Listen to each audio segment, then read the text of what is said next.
চার দেয়ালের মাঝ থেকে বেরিয়ে সরাসরি বিএনপির নেতৃত্বে আসেন বেগম খালেদা জিয়া।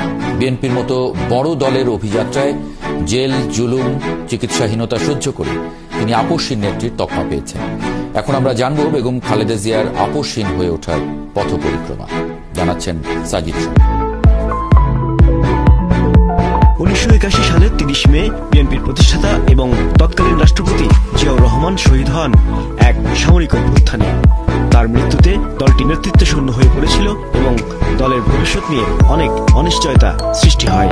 জিয়াউর রহমানের মৃত্যুর পর তার স্ত্রী বেগম খালেদা জিয়া দলের নেতৃত্ব গ্রহণ করেন 1981 সালে। দল গোছানো, গণতান্ত্রিক অধিকার প্রতিষ্ঠায় খালেদা জিয়া নিজের দৃঢ় নেতৃত্বের পরিচয় দেন। সে সময় সামরিক শাসক এরশাদের বিরুদ্ধে যুগপথ আন্দোলনে নেতৃত্ব দেন খালেদা জিয়া। এ সময় অপর রাজনৈতিক দলগুলো একযোগে এরশাদের বিরুদ্ধে আন্দোলন করে। আর বহুদলীয় গণতান্ত্রিক রাজনীতির এই সফল চর্চার পথ সুগম করেছিলেন সাবেক রাষ্ট্রপতি জিয়াউর রহমান। 1990 সালে রাজনৈতিক দলগুলোর নেতৃত্বে স্বৈরশাসক এরশাদের পতন হয়। শুরু হয় গণতান্ত্রিক অভিযাত্রা, যার নেতৃত্বে ছিলেন বিএনপি চেয়ারপারসন বেগম খালেদা জিয়া।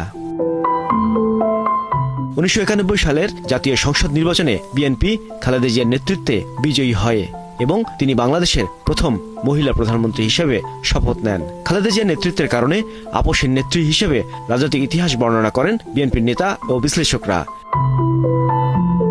তিনি বাংলাদেশি জাতীয়তাবাদ প্রশ্নে একটুও ছাড় দেননি। খালেদা জিয়া কোনো ভয় বা লোভের কাছে গণতন্ত্র ও দেশের স্বার্থ বিকিয়ে দেননি।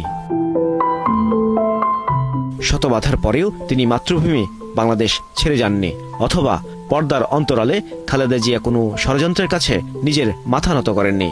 জাতীয়তাবাদ, গণতন্ত্র, ইসলামী মূল্যবোধের প্রশ্নেও বারবার তিনি নিজেকে দৃঢ় হিসেবে ধরে রাখেন।